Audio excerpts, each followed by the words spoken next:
So I'm going to sort of talk about, I suppose, three different things. I want to talk a little bit about networking, because Jane said I've got to talk about that. A little bit about what sort of skills I think you really need if you want to work in the commercial sector.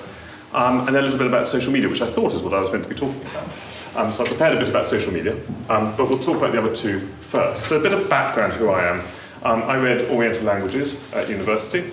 I then went to work in the family textile business. Jane then decided I wasn't particularly good at that, rightly so Jane took that on, and I went off to go and set up my own business, which is a digital consultancy. And then a couple of years ago, I decided to set up a charity, which is not something I would recommend to anyone. Awful lot of work. But anyway, let's start with, so that's a bit of introduction to who I am. I think there are two essential skills you need to learn if you want to work in the commercial sector. Perhaps if you want to work in anything. And I think those two are networking and sales. Now, networking. I don't think networking's hard. I think it's just really important to go and build a network of people. And that means at every opportunity you shake their hand, look at them in the eye, make conversation, find out what they do, perhaps tell them something about you, but actually listen about what they're doing.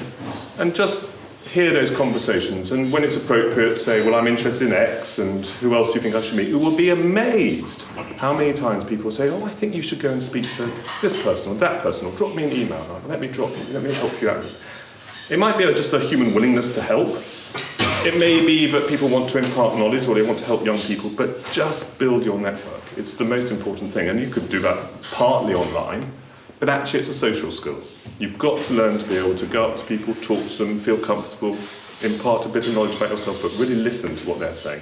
And then when the time is right, ask for a route forward. And that will just immeasurably help you. And I must say, throughout my career, I've been incredibly fortunate in meeting amazing people.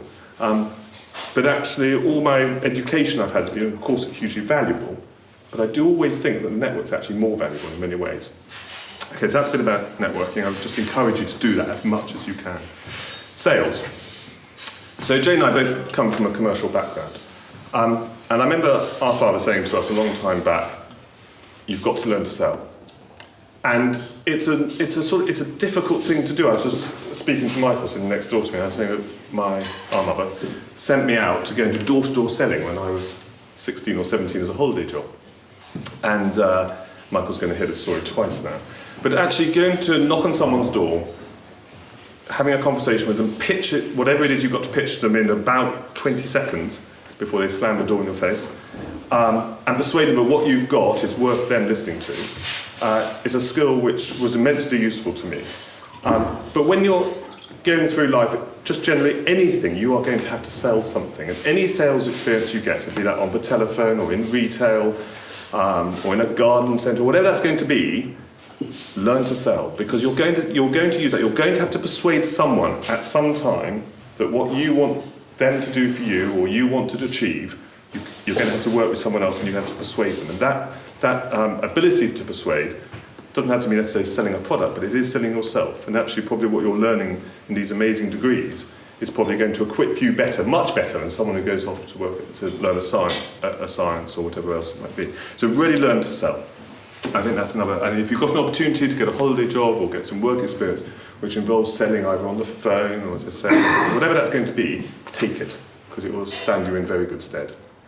Now, I thought what I was meant to talk about was social media, which I feel almost poorly equipped to talk to an audience like you. I've got grey hair, encroaching more and more grey hair, and you guys are all young. You use social media far, far more, I'm sure, than I do, so I feel completely out of place talking to you about it. But what I thought I would do is tell you a little case study of something which happened very recently, where the power of social media was immeasurable. So I said I set up a charity. It was a charity to encourage people to give using their mobile phones. And the charity's been sort of growing gradually, slowly, over a couple of years, and we knew there was going to be some occasion, particularly for the arts and heritage sector, we thought there's some point there's going to be something which is of local or national interest, which will catch everyone's attention, and hopefully it will show that people giving through their mobile phone will work. And so we've been waiting, and you may remember a week ago, about 10 days ago, Battersea Arts Centre caught fire. You may have been aware of that, it's sort of local to here. Within 2 hours, we enabled Battersea Arts Centre to raise money using this charitable device, this ability to tap your phone or go to a link and make a donation. Within I think it was 7 hours, £10,500 had been donated. And that was made up of an average donation of around £30. At the end of 4 days, it's not really the end, it keeps on going, people keep on giving. At the end of 4 days, 2,500 people had donated something like £75,000. Absolutely extraordinary response, never happened before, for a sort of a fire in a local arts centre. But when we started analysing some of the statistics, then it gets really, really interesting. Over 64% of those people who gave through their mobile phone. So what I thought would happen did in fact happen. Of that, 64%, the same number, or a little bit less, 62% of those visits came through either Twitter or Facebook. So in fact, these weren't people going to the Battersea Arts Centre website and seeing it and linking off and deciding we're going to make a donation. And it wasn't actually people going to the BBC or the Guardian or Daily Mail, all of which carried the story, because obviously it was a big fire in South London. But it was people like you and I, just using our phone, seeing it, making a donation, or hearing the story, tweeting it, or Facebooking it to a friend who then saw the link and then clicked on that and made a donation.